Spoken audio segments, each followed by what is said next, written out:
자, 오늘 우리가 파헤쳐볼 주제는요. 바로 인터넷의 기억력에 관한 이야기입니다. 웹이 정보를 어떻게 기억하고 또 그 기억이 왜곡될 때 어떤 일이 벌어지는지, 그리고 OM4OB라는 기술이 어떻게 그 기억을 바로잡으려고 하는지 아주 흥미로운 이야기를 시작해 보겠습니다. 이런 질문으로 한번 시작해 볼까요? 만약 우리가 매일같이 의지하는 인터넷이 마치 사람처럼 어제는 A가 맞다고 했다가 오늘은 B가 맞다고 말을 바꾼다면요. 생각만 해도 정말 혼란스럽지 않나요? 이건 사실 꽤 심각한 문제입니다. 네, 이건 그냥 상상 속의 이야기가 아니에요. 오늘날의 인공지능, 그리고 웹에 있는 수많은 정보들을 기계가 사람처럼 잘 알아듣게 만드는 시멘틱 웹 기술이 딱 마주하고 있는 아주 현실적인 문제거든요. 기계가 정보의 맥락과 그 역사를 정확하게 기억하고 추적하는 게 생각보다 훨씬 더 복잡한 일이라는 거죠. 그럼 이 문제의 핵심으로 한번 들어가 보죠. 먼저 웹이 정보를 어떻게 정리하는지 그 살아있는 사전이라는 게 대체 뭔지부터 알아보겠습니다. 핵심 개념은 바로 온톨로지입니다. 이게 처음 들으면 좀 어렵게 느껴질 수도 있는데요. 아주 간단히 말하면 특정 주제에 대해 기계가 읽는 전문 사전 같은 거예요.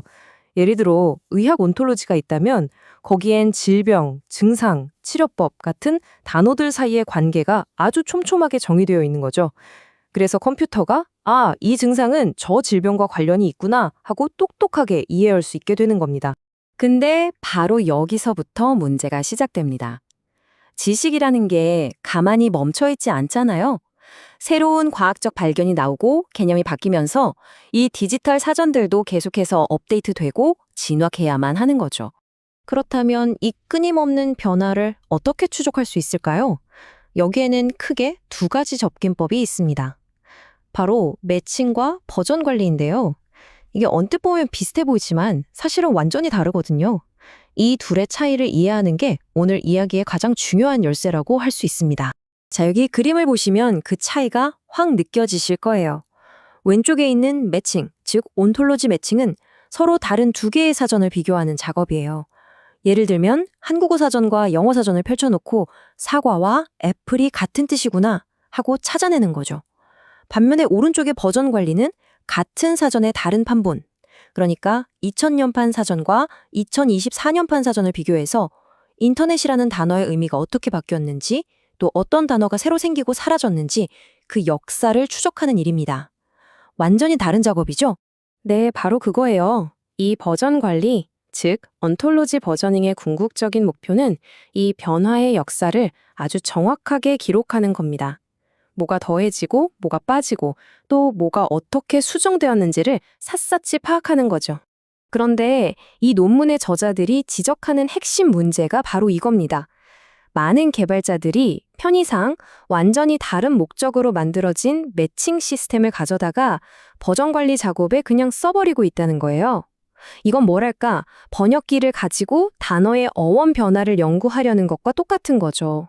목적에 전혀 맞지 않는 도구를 쓰고 있는 셈입니다.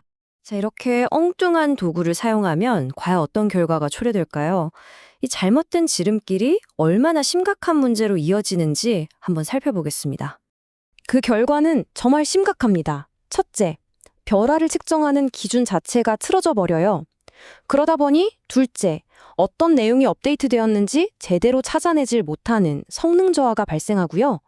그리고 최악은 마지막으로 왜 이런 실수가 벌어졌는지 그 원인조차 파악하기가 어려워진다는 겁니다. 그야말로 총체적 난국이죠. 이 모든 기술적인 문제들을 딱 한 문장으로 요약하면 이렇습니다. 웹이 스스로의 과거를 제대로 기억하지 못하고 혼란에 빠지는 거예요. 이러면 정보의 신뢰성에 정말 큰 타격을 주게 됩니다. 다행히도 이 논문은 문제만 제기하고 끝나지 않습니다. 이 혼란을 해결할 아주 똑똑한 방법을 제시하는데요. 드디어 우리 이야기의 주인공이 등장할 차례입니다. 그 해결책의 이름은 바로 상호참조 메커니즘, 줄여서 CR 메커니즘입니다. 이건 기존의 매칭 도구를 버리고 새로 만드는 게 아니에요.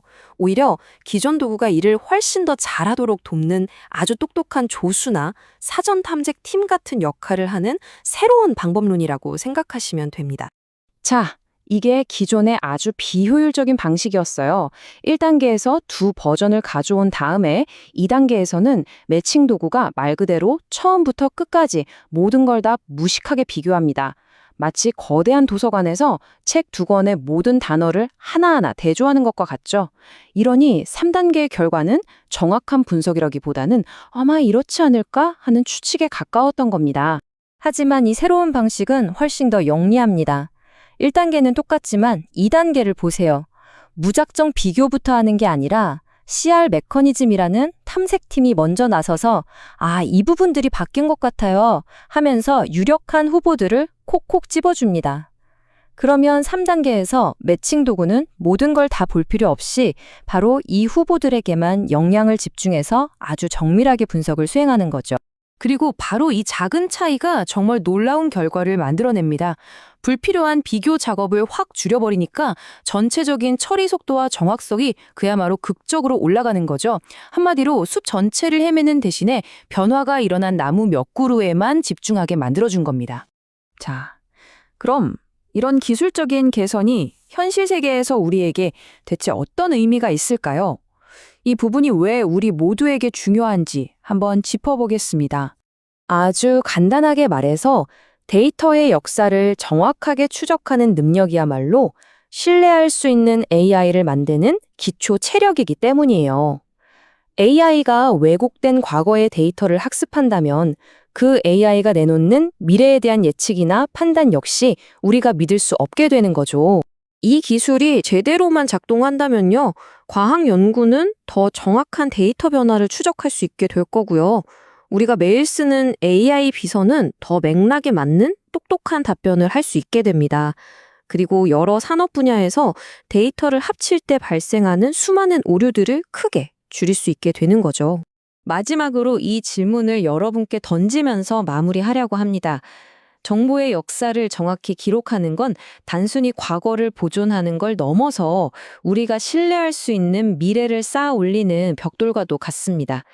만약 우리가 사용하는 데이터가 자기 자신의 과거조차 제대로 기억하지 못한다면 우리는 과연 그 위에서 어떤 미래를 안전하게 건설할 수 있을까요?